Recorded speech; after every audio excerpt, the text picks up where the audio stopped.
So when I want to reach out to a successful investor or real estate investor that's maybe 10 times as successful as myself, I don't Okay. reach out to them as another real estate investor. I Yeah, reach out to them as like the YouTube kid, right? And when sure. I want to reach out to a YouTube kid, I don't reach out to them as another YouTuber. I reach out to them as a real estate investor. And so by kind of cross utilizing my like credibility in Okay. different fields, I found that Okay. like I can sometimes like, you know, out punch my weight class and I can get into like bigger conversations than maybe I would deserve to be based upon my experience in that niche or that silo.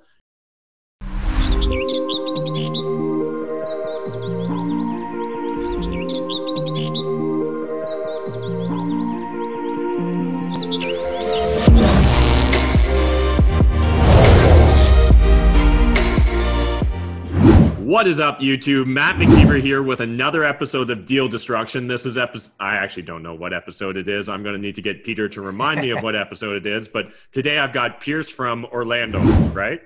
Yeah, down here Hey, in Pierce, how's Florida. it going? Good, going well. Thanks for having me Nice. on your show. Yeah, I'm excited to have you. So, one, full disclosure, I don't know a lot about Orlando real estate, but I think that we'll be able to still work our way through it. I saw when you filled out some of the form, at least you used some language I definitely understand, like the 1% rules. So, before we dive into the property that you're potentially looking at getting into, let's talk about right now what your current living situation is. I saw on the form you kind of mentioned that you've been rent hacking, house hacking. So I'd love to explore that a little bit and then maybe talk about how this property fits into your long-term plans. Cool, absolutely. So, I've been a landlord for 3 years now, but I lived in the house, so when you talk about getting a loan for as an investor, they want to kind of see that you didn't live in the house, but technically legally I was the landlord. I'm not going to go into too much detail, but so it's a rental agreement, and I just control F replace the word. I replaced the word landlord with my full name, so it's technically I'm not sure if it's a lease legally, but uh, everyone who's lived there has been less than a year, and it's been 3 years for me, so it's like 9, 10 roommates.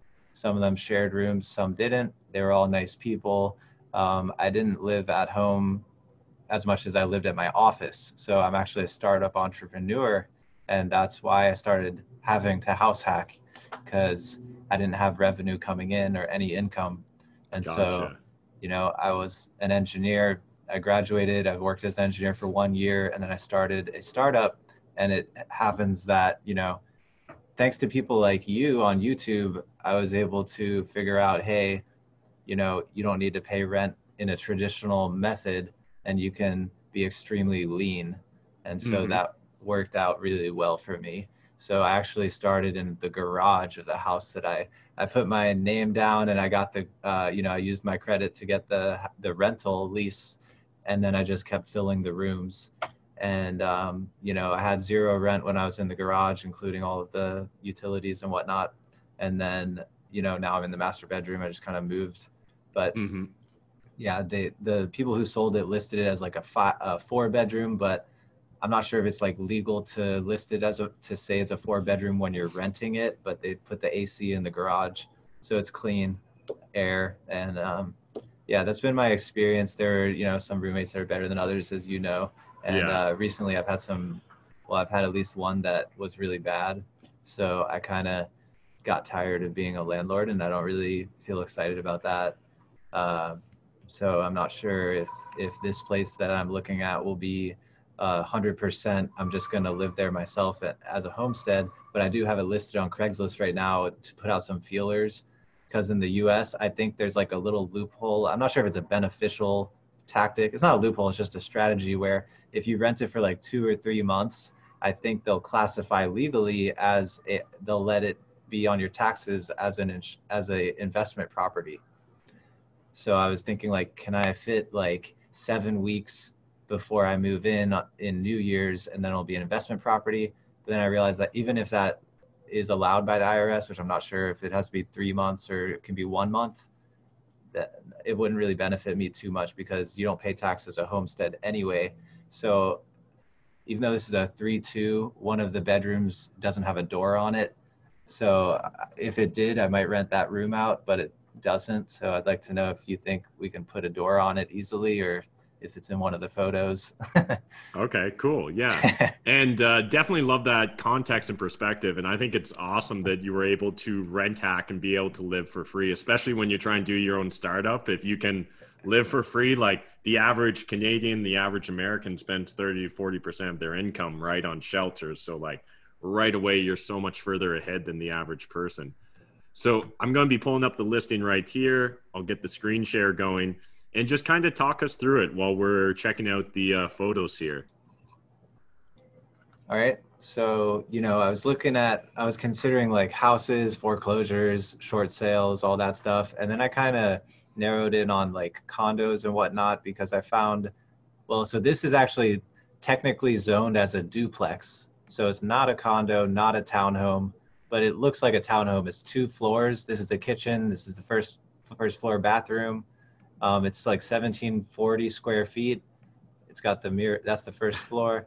Yeah. I was thinking about making that an office, a home office. Mm-hmm. The mirror is kind of weird though, because I don't know how the lighting would work with the sun up. I mean, you can pull that close, I guess. But it's a nice tight space. Like it's 19 something, like almost 2,000 square feet with the patio. Or no, not with the patio, but just with like the little upstairs balcony and underneath the balcony on the first floor. It's almost 2,000. So it's that space there. Yeah. A lot of space for one person. So, I'm thinking, yeah, exactly. So I'm thinking to rent it out, at least one bedroom. But it's kind of controlling that roommate and making sure that, not that you don't have to control them, right? Just vetting them before they come. Okay. And so the master has like a little study. Is that what I'm kind of seeing over there? Yes. So that's bedroom number 4. Gotcha. I don't know. Yeah, that's definitely a little sketchy. I know they wouldn't love seeing that here in Canada as a bedroom, but this balcony is really cool that you've got both bedrooms off of it. That like, if you're looking at kind of a house hack situation, that's great. Maybe, and then maybe an Airbnb. Is this your entire space then? This is private? Yep. It's all fenced in. It's got a privacy fence, and the 1,900 square feet is just that corner underneath the balcony. Right. So it's a lot of space. So I'm like, how can I rent this out without stressing myself out? It's a good pad for me to sleep at, but I really don't stay at home. Like I said, I've got an office. We're basically house hacking at the mall, if that's relevant. Yeah. We got like an office at a mall that's closing down, so it's super cheap space. So it's a lot of space, so I'm here all the time. I've got my kitchen and everything. So I'm only home to sleep. And if there's an Airbnb market for it, or I don't know what would be easiest. Yeah, I definitely see some potential here. I'm just trying to think if there's anything really like cute or creative you could do with it, right? Yep. So can you go back? Sorry, that room. Can you go forward one? I wanted to show you the door. Yeah. Is this the right direction or the other way? Other way. Okay. Yep. See that door hinge? I mean, on the far right there. Oh, yep. It's like a 4-foot wide door. So you can't put one door in it. No, but you'd be able to block it in really easy. Like you could just frame in a smaller door there. And this is technically like in Canada, we'd call it a freehold. It's not part of a condo association, is it? Or is it? Nope. Well, it's an HOA actually. I don't know if they vet rentals though. I might be able to just rent without reporting it. Yeah, I think if you're living there, at least like that's the way it would work in Canada, is if you're living there, you'd be fine. So just to get my bearings, if this room here, if I'm looking at this angle, is that over there then? Oh yeah, it's to the left. Like from this angle, it's to the far left is the door. Yep. Okay, cool. Because yeah, that's immediately where I was looking. Like, I'm guessing this is just like a little closet or furnace room or something. Yeah, they're both actually closets, like for clothes, I think. Because immediately, like if we were talking about a house hack, my mind goes to it'd be super nice, in my opinion, if there was a bathroom off of that. And you could literally just have, if you could literally just have a bathroom that was in there already and you could just like close that off, right? And all Oh of a man. sudden, as an Airbnb unit where people could just come and go as they wanted, but like you really have your own apartment essentially. Um, that's immediately like the sort of like that's the sort of creative house hack stuff I definitely was into 5-10 years ago, just trying to figure that out. Like, because then my next mind went, could you just block off this wall? And then all of a sudden is that there, but I'm guessing the kitchen's over here, so you wouldn't have a kitchen if you're on this side. So that's probably Yep. not super practical for you. But Mm. again, depending upon like, I hear Orlando, and as a Canadian, I'm like, oh, this must be a touristy area. But like, obviously, that's a massive city with all sorts of different parts to You're it. right. But if it was a touristy area, like, if you did block off that wall, do you, in theory, now over here have a living room, bathroom, and 2 to 3 bedrooms that you could rent on Airbnb, and then you've got your crash pad over here, and all you need to do is find a way, like, Oh my God. you know what I mean? Like that's the sort of creative shit that I get into, at least when like I'm thinking about house hacking. This might be all way too extra for you, but that's definitely where my brain goes, because in a perfect Wow. world, if I can Airbnb hack this, that's probably my preferred solution if I'm going to be living there. And then in a perfect world, I'd love to never have to see my guests, because just super Yeah. introverted, like if I can do my own thing, that's a huge win in my opinion. So that's just kind of where my mind immediately goes. I would definitely never want to use this as a true bedroom, in my opinion. Like, I would never want to block off these pass-throughs and put a real door there. And the reason I say that is twofold. Here in Canada, it would definitely be a fire code violation to count this as a bedroom, because there's no natural light and no immediate exit to the outside in case of fire. But then the second one is, Okay. In general, if you were like renting this out to roommates, the sort of person that's okay living kind of essentially in a fancy closet. Although I said this out loud and I just realized that at my last property, I literally slept in my walk-in closet. So like, it's one of those things where like, I'm thinking about the other person more than what I'd personally do. But yeah, Yeah. I definitely see, like, because you've got so many different doors and stuff on this property, there is Okay. a lot of options, right? Just because like immediately I'm like, oh, 3 doors. Like, there's a way that we can jimmy rig this in some way so that you don't necessarily have to really feel like you've got roommates if you didn't want to. Wow. Wow. But Right. So there's the two upstairs that you can see in this photo. yeah, Upstairs, those are both the bedrooms with bathrooms, basically. Because even that one on the left, it doesn't have the bathroom in it, but it's right outside the door. right. And so you've got like, an upstairs pad that is separated from the kitchen. So I'm following what you said with potentially dividing the kitchen off, or even that first room that you said you could do like a framed in half door and then the real Hmm. door. Would those both open, by the way, or is that just a closed foot and then another door? Yeah, like it most likely would just be bulked in around it, and it would just be a single door then that you'd walk Gotcha. through. That would be like the fastest, most practical solution. But obviously, if you're willing to pay more money, you could pay to build it any way you like. Cool. So Um, like if I were to live in the kitchen though, not the kitchen, but it's like the dining room. So yeah, it's currently a dining room. You're right. I've never thought about the floor being, you could have a blow up mattress or even like a Murphy bed. Oh, and by the way, that room you were just in yeah, could have a Murphy bed in the wall there that would fit. yeah. That would plop down. Yeah, definitely. And there's two closets. It's not in the photo, but there's another clothing Yeah. closet to the left. Hmm. So do you think there's a market for people who don't have access to the uh, kitchen and bathroom? Well, so definitely it it depends on what we're talking about, right? So obviously people need a bathroom, so like that would have to be solved. Are all the bathrooms on the second floor right now? There's one on that first floor that doesn't have a shower. Oh, okay. So yeah, that's probably less than ideal. Ideally, it would have a full bath.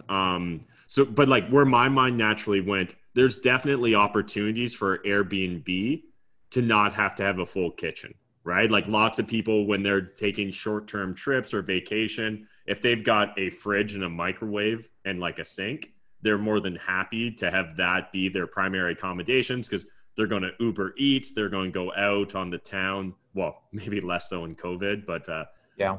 although you guys are also in Florida, so it seems you're pretty lax down there, but that's an outsider looking in. No, you're right. But that's kind of where my mind goes. So certainly, if in a world where there was a full bathroom off of the dining room here, like I could see blocking off that wall and either living here or living there and renting out the other side on Airbnb, depending upon what fit your personal lifestyle more. So, for example, if I was Nice. like in lean startup mode Mm-hmm. and say the kitchen, again, if I've got my bearings, the kitchen's off the dining room over there, you know, I would be like slap up wall. I would have the kitchen, a bathroom, and then I'd have my like living room and bedroom just be that spare little living room and the dining room here. And I would literally, because again, like I totally get what you're saying, where you're essentially like office hacking, almost 24/7 at the job doing your thing, but at the same time, just want a little bit more privacy.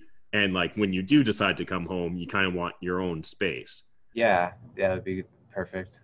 So again, it sounds like this property maybe isn't exactly laid out to do that. But Mm. if, for Mm-hmm. example, there was room on that main floor powder room to add, like this is the main floor there, like Yes, I don't know. yes, If there yes. was a version where all of a sudden you could have a shower there instead of laundry, I would at least entertain it. Again, not saying any of this makes sense based upon the market. Like you might end up customizing this house for yourself, and then a year from now you want to move on, and now it's less practical for the next buyer. So we always need to keep Gotcha. that in mind as well. Okay. Is there a market for what I'm doing here? So again, I'm not an expert in your local market, but just from the house hackers perspective, that's the sort of stuff I'd be looking at, especially if I thought I was going to Okay. be here for a bit. Because Yeah. outside of switching out the laundry here, throwing up a random wall, that means Yeah. nothing. Like that really takes up no space, really does nothing in that regards. So I wouldn't hesitate to slap up a wall in between the entranceway there. Let me get Mhm. back to it. But like, Okay. we'd be talking one Oh, more. wow. Like, we'd be talking like $100, couple $100 to do that wall. So like, if you ever decide to take it down again, Nice. that's like 1 month's rent, right? Like, oh, Yep. okay, I rented out an Airbnb for a month, made my money back. So then it's Nice. really just the idea of what would it cost to put in a full shower there, right? Um, Wow. That's so brilliant, actually. Yeah. Wow. So if the shower's there, so I'm thinking like I'm kind of more like you where I'm kind of comfortable in a smaller space and finding the tenants who are comfortable there would be a challenge. So, or to find the good ones that you want to rent to and live with, even mhm. temporarily. So what you're saying is if that corner is blocked off and there was a shower there, the kitchen would be accessible to a separate group from the main floor, this living room, and then the upstairs Airbnb or whatever rental. And then the new bedroom could be my bedroom and I could access it through the patio if Yeah, those. like there's definitely some creative options here. So, again, to me, it really just comes down to one, how long do you plan to be here? And then also making sure that obviously it makes sense to try and rent this on Airbnb or rent it out to like as a separate unit or whatever. But I definitely see some potential for creativity I when it like comes that to this. idea. I mean, dividing it permanently is ideal because they're super private feeling, and the people who move there will be like, "This is our hotel. Like, the kids Yeah. can run around and scream." And so I'd make it clear they can access the patio fine. But if we do run with that idea of making that side bedroom closed off, that construction wouldn't be bad, as you said, with the door. On the corner there, is there like a temporary divider that you've used or like a curtain type of thing that doesn't look crap, like, make people feel like it's not truly a separate unit? Um, Because like if there's like, a wall that could go up that could also come down super easy. Yeah, like I'm not aware of anything that you could like do without like needing a hammer or a screwdriver, right? Okay. So I'm not like, you know, like you could obviously get like just like fabric dividers or stuff like that, or I've seen people put up like paper screens essentially and stuff like that. So, you know, it in theory defines the space, but doesn't like, you know, even like a cat or a dog would be able to like push through it or break through it, right? So it's not Yeah. necessarily, if you're looking from like a safety standpoint, it definitely isn't really dividing the space, but it just kind of helps define the space if you go that route. Nice. Like a heavy curtain. Yeah. Because if they felt like it was a private space, I could rent it out and then I could just take the side bedroom. And then it would be Hmm. like, Yeah. just like put a deadbolt on my door that's not actually a deadbolt, but make them feel like it's a hotel where it's like a separate, Hmm. like, Yeah. But yeah, anyways, I think there's a lot of interesting options here. So yeah. we So this is just obviously haven't, one. oh yeah, go ahead. Well, if you'd like, we can look at like more exciting places that are rentable in Orlando if you'd like, because I can tell you about our local economy. You're right, it's mostly tourism, and we're not doing great because of coronavirus. So the demand for rentals will definitely increase here with uh, with the rest of the country and world probably, but definitely a lot here for like middle tiered rentals. So Hmm. you know, if there's like a apartment building in the area that you want to pull up and just look at, that would be exciting, even though I'm not in a position to act on that type of thing.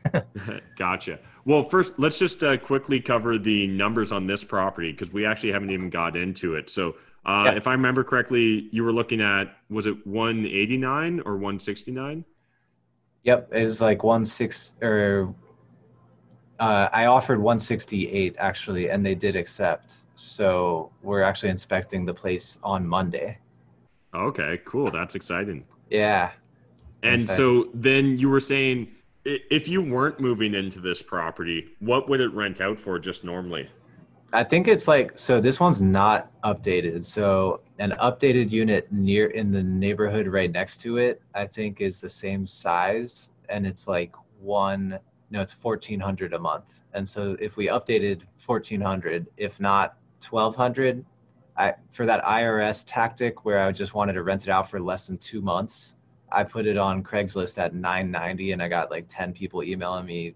So I've probably 1200. Gotcha.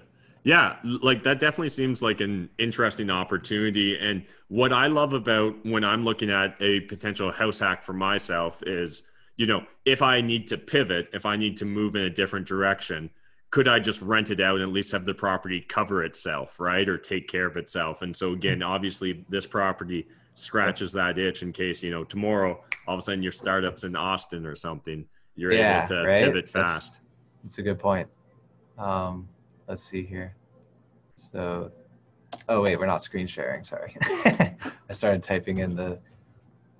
I'm gonna get a really good loan because I was going for a hard money lender, and my actually I was looking at a place that I could pay off a hard money lender in the short term, and so it was like 69,000 was the place I was gonna buy, and or no, that was I was offering that, and it was probably gonna be like 75, and they didn't close. Someone else got it. They didn't close, and then my parents like kind of stepped in, or they.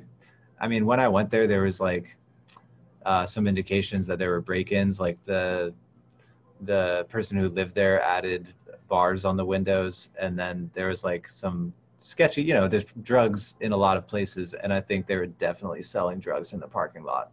So, not that that was a problem that I'm uncomfortable with, but I when I mentioned that, because that's what comes with the price, Hmm. my parents were actually like, we can give you a mortgage with interest. So I'm legitimately getting an interest of like 3 to 5% from my dad. So I think Okay, it'll be that's awesome.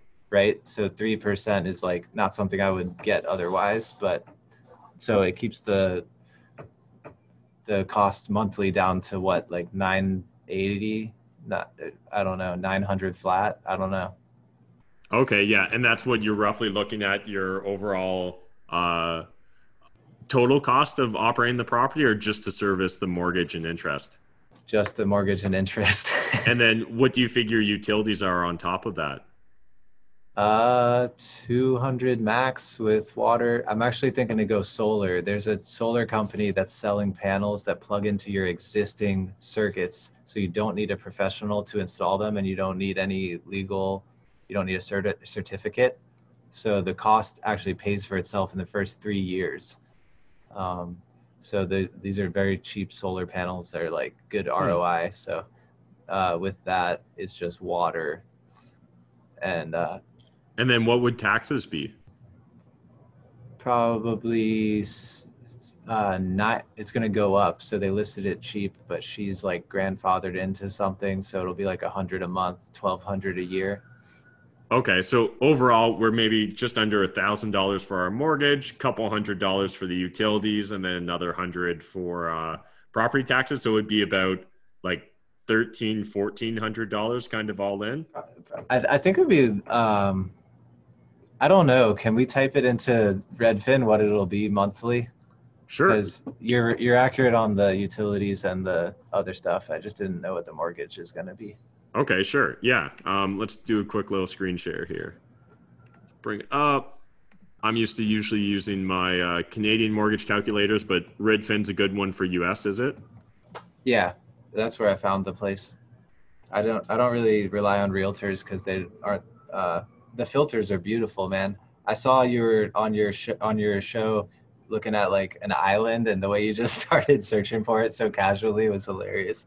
Like, Oh God, it's a lot worse in the States, is it? Or I haven't actually played around much with your guys. I don't know. I didn't try. It was just like the search filter is so convenient for people to find what they're looking for that it's like, why work with a realtor when you can see what the options are immediately? Mm-hmm.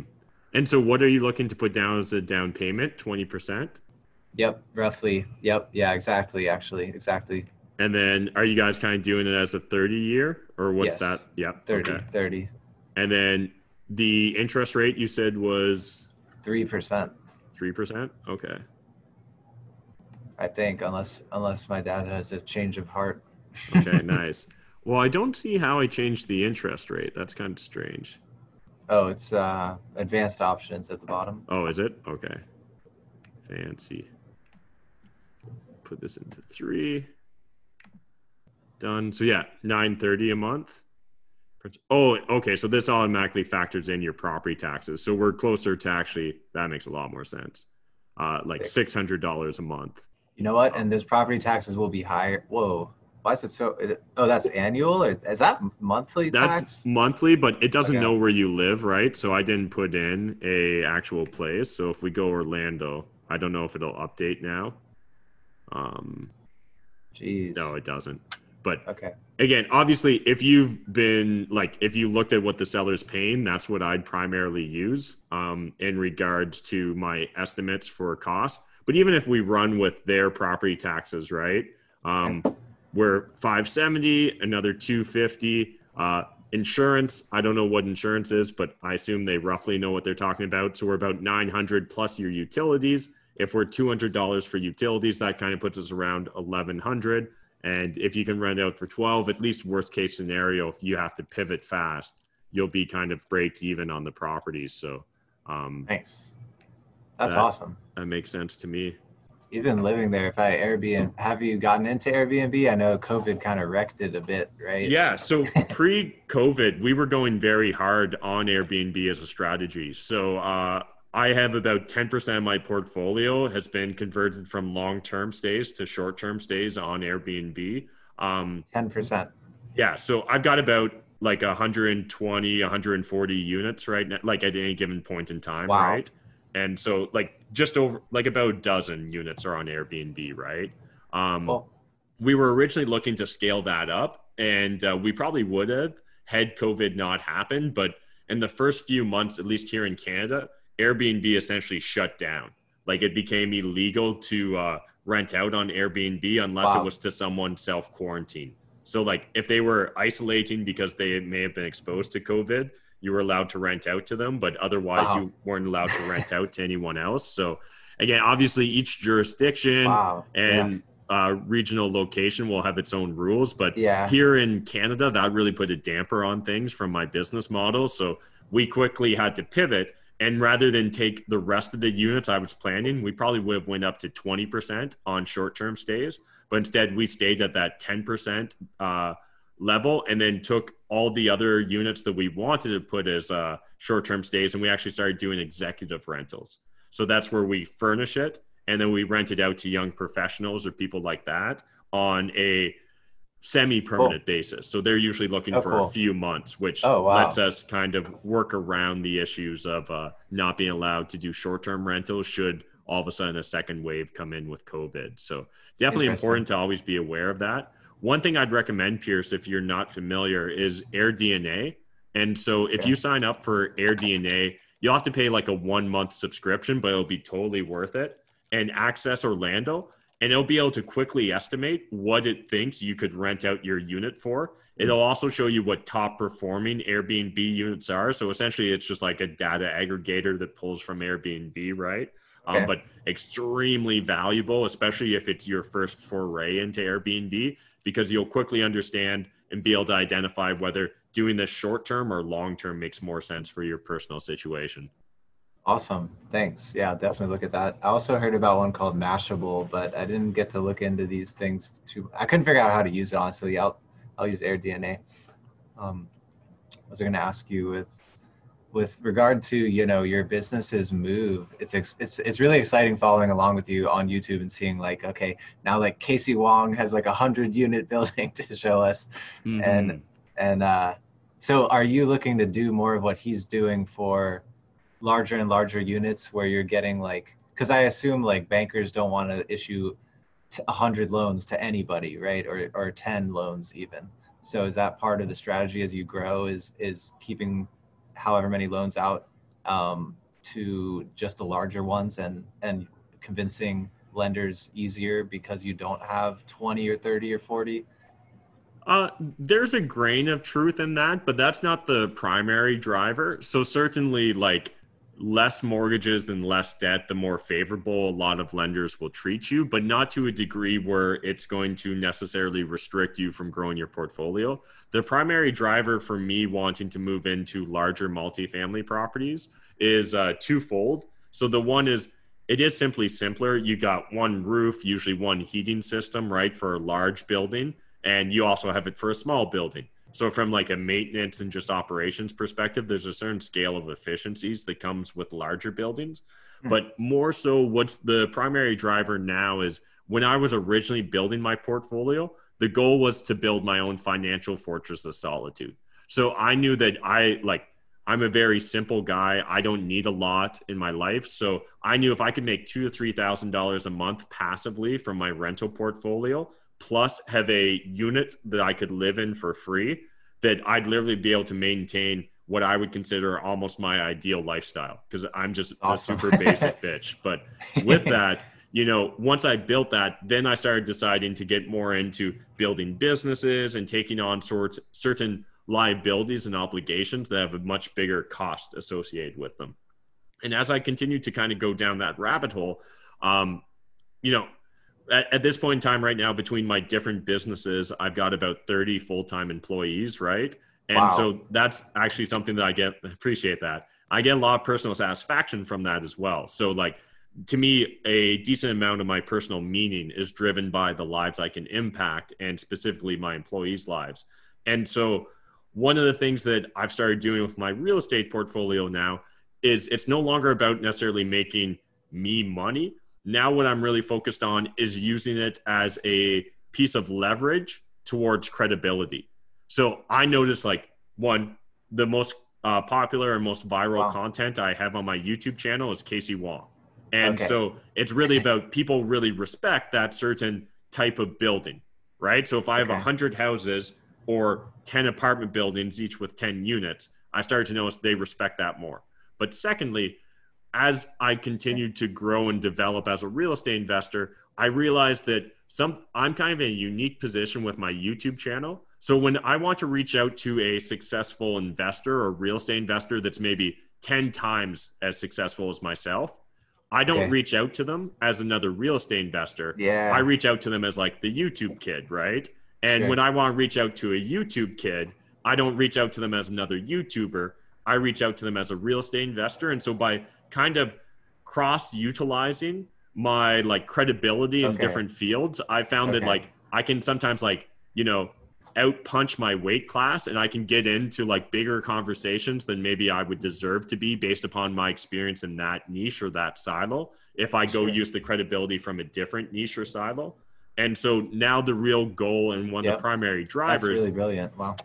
for me and my business is simply let's build up to $100 million assets under management, because that's going to open up certain doors to, investment bankers, hedge fund guys, things like that, and just lend a different level of credibility than what I've done up until this point. So these days I really try and focus with, the end in mind, or start with the exit and then try and reverse engineer back from there.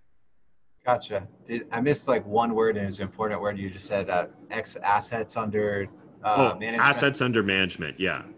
Are you going for doors or buildings now, or dollars of? So dollars is the primary driver, but at the same time, because this is a credibility play, Gotcha. I, Yep. I can't simply buy properties that don't make me money, because it would cost me credibility if I was to go bankrupt. So there's a certain check and balance in place there, right? So primarily when I say $100 million assets under management in my Okay. market, that would work out to about 1,000 units, right? So we just Okay. started this business in the last year, and we've acquired about 89 units. So we're about 10% of the way there towards that goal.